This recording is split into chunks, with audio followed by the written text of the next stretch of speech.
So after the fantastic news yesterday that Salah has signed a 2-year deal and is going to remain at Liverpool until 2027, can we now wrap up this league, please, Liverpool? Big game tomorrow, Liverpool versus West Ham. This is the match preview. Let's get into it, people.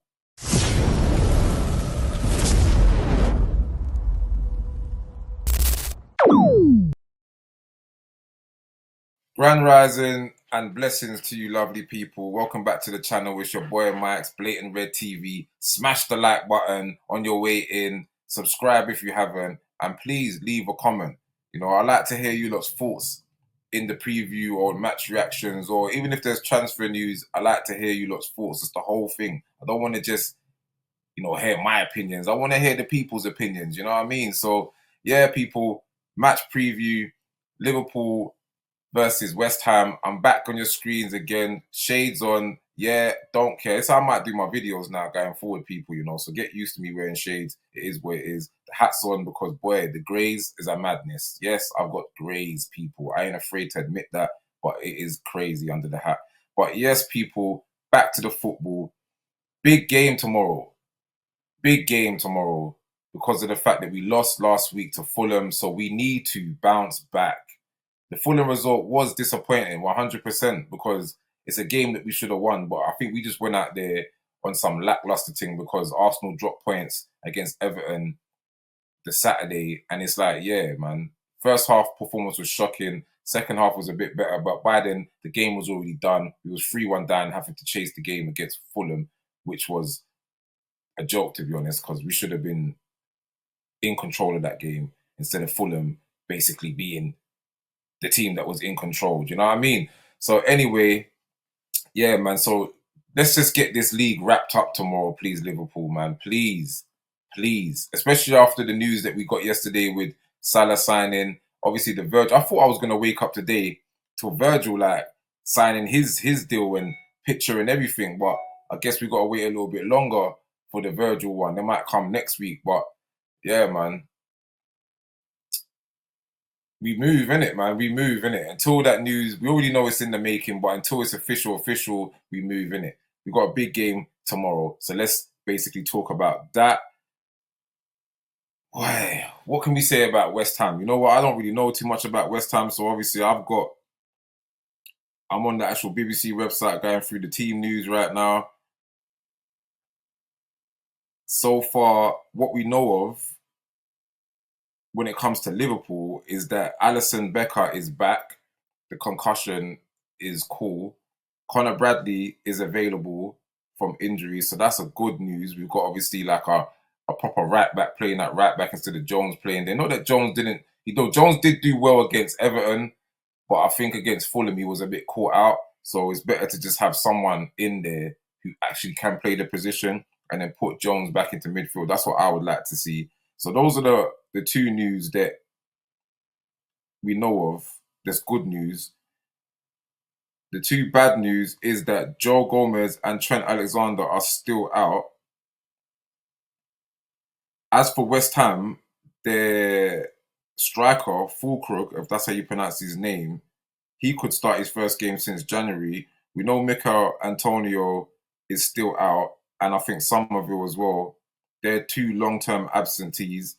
Big up to Mikel Antonio as well. Blessings to you, especially after the crash you had. It's good to hear that you're obviously, on the mend. And, we would like to see you back in football as soon as possible. You know what I mean?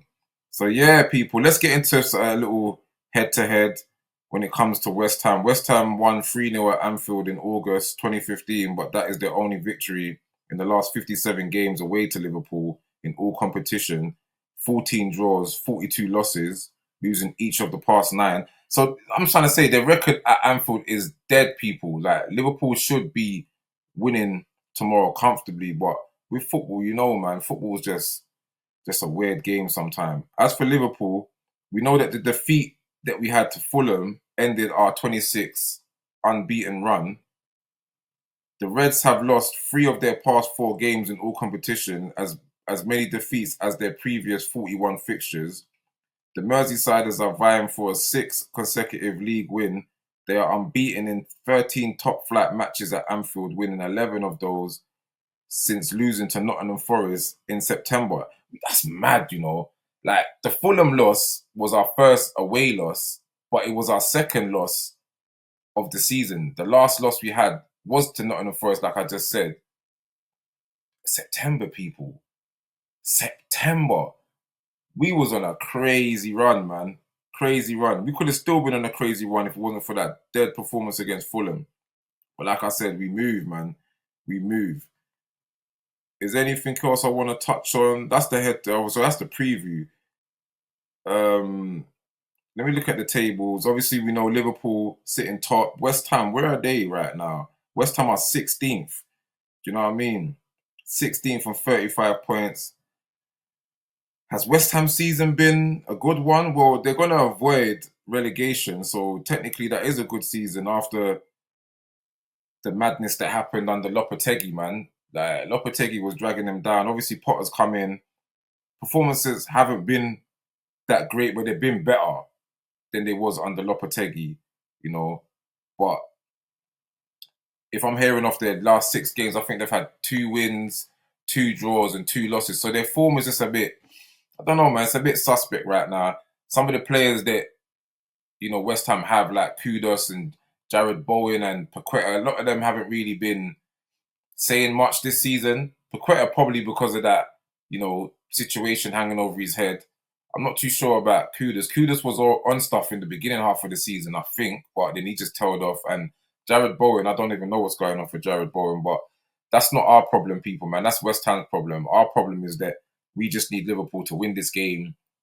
And then if we win this game, that is what we got 2 more wins we need to get. And then the league is done. And that's what I'm saying right now, people. I just want us to wrap up this league as quickly as possible. Get the win tomorrow, then get the win whenever we play again next week, and then get the win then. I want us to basically have the league wrapped up before we face Arsenal, because I think we can win the league when we face Tottenham at home, but I want it wrapped up before we have to face Arsenal, Chelsea, and whoever, like, you know what I mean? Because we still got some difficult away games in there. I think Brighton away, but then we got to go, obviously, Chelsea away. Those, I think, are last 2 away games, if I'm correct. Don't quote me on that, people. But yeah, people, man. Let's just get the win, Liverpool, man. That's all I want to see. I just want to see the win. All right, let's get into team news now. So like we said, or I said before, previous, that Alisson is back after the concussion he sustained on international duty. Connor Bradley is back. So Alisson in goal, Connor Bradley at right back. The centre-back partnership, Ibu and Virgil. Left back is just the issue, innit? Because Robbo had a shocker against Fulham. So should we bring Simicast in? But Simicast has just been out in the cold for so long, and can we even trust him to come in and hold down that position and make it his own? I don't know, man. I don't know. But I'm gonna go with Robbo. I'm gonna stick with Robbo at left back. It's the pivot now where I'd like to see change, but is Slot gonna bring this change though? Because I would like to see him rest Gravenberch. I think Gravenberch needs a rest, man. Like, rest him this game. McAllister and Jones. That's the pivot that I would like to see in this game against West Ham. McAllister and Jones. And then if one of them two get tired, Endo. Can we see Endo, please? Let Endo come on and have a little run out. On the right, King Mo, of course. You know, King Mo has to play right wing. Number 10, we don't really have another number 10 in it. We could see Harvey play there, but Harvey's another one that's been out in the cold. His performances ain't been that great either, like a bit up and down. So let's just stick to Soberslide, number 10. Hopefully in the summer, Slot can go out and try and buy a 10 that can, you know, get goals and be much more creative than what Soberslide is doing at the minute. Not that I'm trying to tear down Soberslide, because he has been a good performer. He has been leading the press in a lot of games, but I just want more goals from him, bro. I want more goals from my number 10. That's not too much to ask for, you know what I mean? On the left, it's a crazy one now. Do we stick with Diaz, who's been cooking these last 2 games, you know what I'm trying to say? Or go with Gakpo? I think I'm gonna go with Diaz and then bring Gakpo on at some point during the second half. Up front, I know there's this conundrum right now with some people saying Jota's form's been shocking, and But I'm saying, who do we play, people? Nunes' form is shocking. Jota's form is a bit shocking. But I would rather Jota, because Jota, he has that precision to him, that bit of, you know, he's clinical. I think he's more clinical than Nunes, isn't it? So I'd rather play Jota up front. That's my team, innit? But I don't know if that's the team that Slot's gonna pick. But let's just run back through it. Alisson in goal, Connor Bradley right back, Ibu and Virgil was a centre back partnership, Robbo left back, McAllister and Jones as the pivot, King Mo on the right, Soberslide 10, Diaz left, and Nunes up top. My prediction, I think it's gonna be, I think West Ham's gonna come and probably just sit back and try hit us on the counter. And if we can be clinical and if we can start the game with the way we know we can start games and apply the pressure that's needed to be applied in the first half, I think this could be I think this could be like a 3-0, you know. So I'm gonna go with 3-0. That is my prediction. Get in the comments, let me know your lot's predictions. That's if you made it this far to the video. And if you have made this far, please like the video and subscribe if you haven't. I'm on the road to 100 subscribers, people. I'm on 86. I've been sitting on 86 for ages. In fact, I was on about 88 and then I lost some subscribers, but I'm on the road to 100. Help me to get to 100, people, man. Please, man. Please. But yeah, people, man. That is the match preview. It's your boy Mike's Blatant Red TV. Enjoy your weekend. The weather is looking nice, even though they said that it might get a bit cloudy later on. But you know what? Let's just lap it up, man, because how often do England see sun? You know what I mean? But yeah, people, man, like I always say, over to you, Liverpool. Don't let us down. And I'll see you, if not tomorrow, probably Monday for the match reaction. And hopefully we're sitting there talking about big 3 points that Liverpool picked up. Until then, people, it's your boy. Peace out.